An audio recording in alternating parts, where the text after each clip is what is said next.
Please give a big applause for Jan. Jan Koum grew up in a rural village outside of Kiev, Ukraine, when it was still part of the Soviet Union.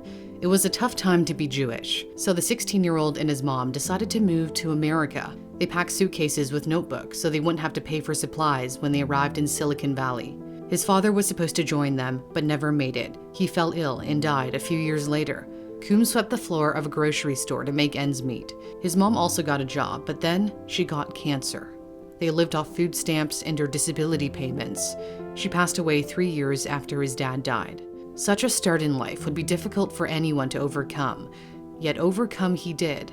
As a teen, he taught himself about computer networking by reading books from a used bookstore and returned them to get his money back. He enrolled at San Jose State University, but dropped out when Yahoo offered him a job as an infrastructure engineer. That's also where Brian Acton worked. The two got along really well, and after almost a decade at Yahoo, they quit, took a year off to travel all over South America, and then applied for jobs at Facebook, but got rejected. That didn't deter Koum. He had enough money saved from his time at Yahoo to launch his own venture alongside Acton, a communications app called WhatsApp.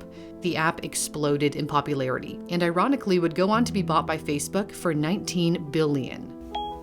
Time and time again, immigrants appear to rise to the top despite the roadblocks. Why is that? There's a concept called burning the boats before getting to shore, made famous by Spanish conquistador Hernán Cortés. In 1519, he led an expedition of 600 Spaniards aboard 11 ships to Mexico to explore and secure it for colonization. Upon arriving, Cortés decided to destroy the fleet, a way of signaling to his men that there was no turning back. They would either succeed or perish.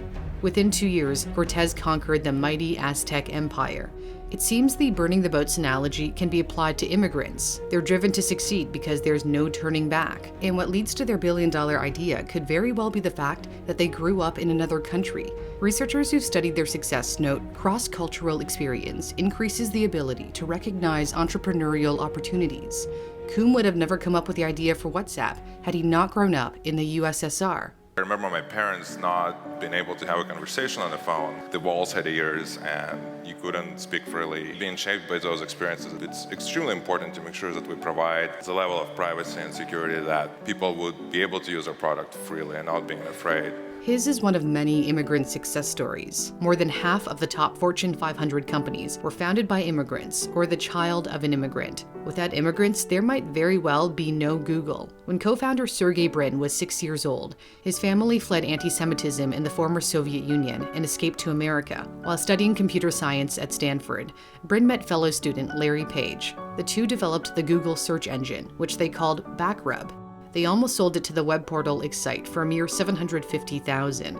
But luckily for the co-founders, the deal never went through, because Google is now worth over $1 trillion.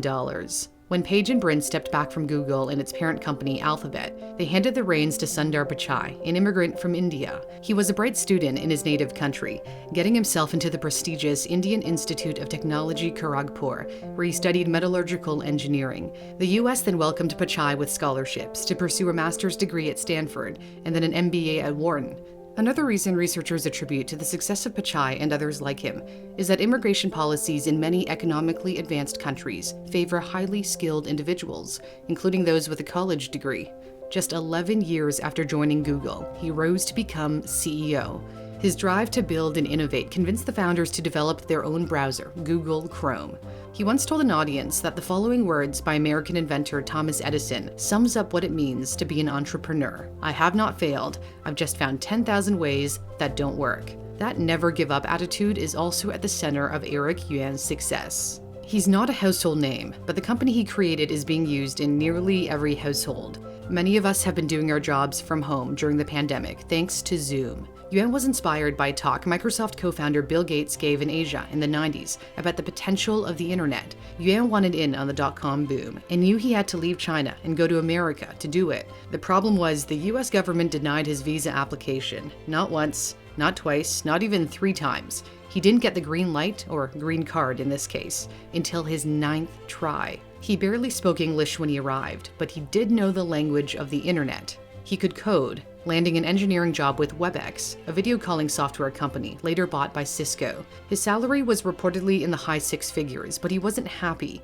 He knew the technology could be better, so he left to form his own company. Today, Yuan is number 43 on the Forbes list of the 400 wealthiest people in America. There also happens to be 43 immigrants on this list. Holding the top spot is Amazon CEO Jeff Bezos. Bezos may have been born in the US, but his father is Miguel Bezos, a refugee who's not his biological dad, but raised him as his own. He fled the Castro regime in Cuba when he was 16 years old. He was all by himself. I have a hard time even imagining that. He was a member of Operation Peter Pan, a rescue program for children run by the Catholic Church and heavily funded by the American government. Miguel's mother thought the US would be really cold compared to tropical Cuba, so she made him a heavy jacket from cleaning cloths, the only material she could get her hands on. It's now framed in his house.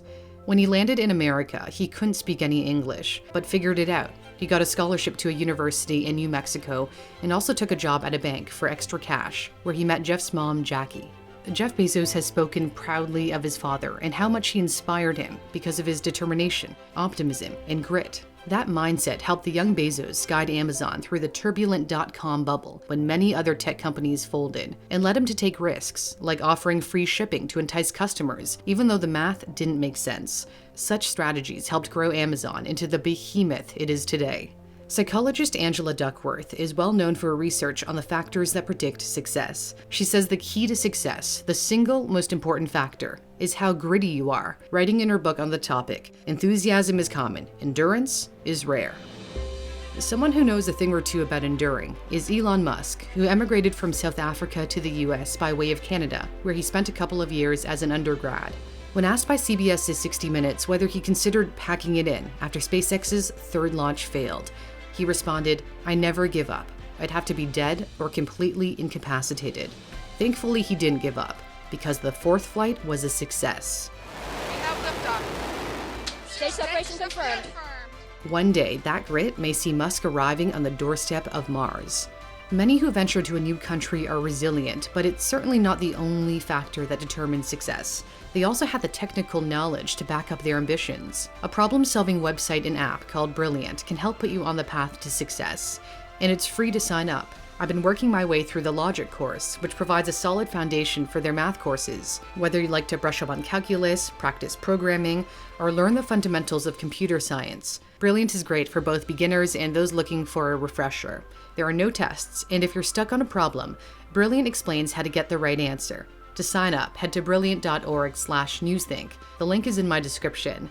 And the first 200 people to use my link will get 20% off the premium subscription, which allows you to access all courses. Thanks for watching Newsthink. I'm Cindy Pom.